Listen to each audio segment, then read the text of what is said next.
la question climatique et les questions de transition énergétique sont au cœur de la stratégie de Saint-Gobain. Saint-Gobain fabrique des produits pour apporter du confort et du bien-être dans l'habitat, des doubles vitrages, de l'isolation. Et par ce confort et ce bien-être, réduit significativement la consommation énergétique des bâtiments.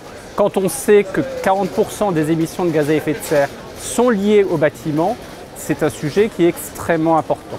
Bien évidemment, pour faire ces produits, nous consommons de l'énergie. Et il est de la responsabilité aussi de Saint-Gobain de réduire sa consommation énergétique, de réduire les émissions de gaz à effet de serre pour la production des solutions que l'on offre pour le marché. Pour ça, Saint-Gobain s'est engagé depuis déjà plusieurs années sur un certain nombre d'objectifs, à la fois de réduction de son impact, un objectif de moins 20% en 2025 par rapport à 2010 en termes d'émissions de gaz à effet de serre, objectif qui va s'inscrire dans un engagement de long terme et qui est reconnu par l'initiative des Science Based Targets.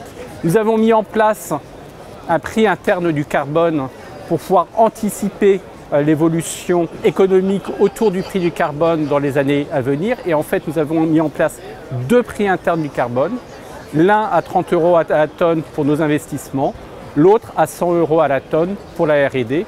Et nous mobilisons l'ensemble des équipes, l'ensemble du management, par des programmes communs, par des incentives, pour aligner tout le monde autour de ces objectifs de réduction de notre impact.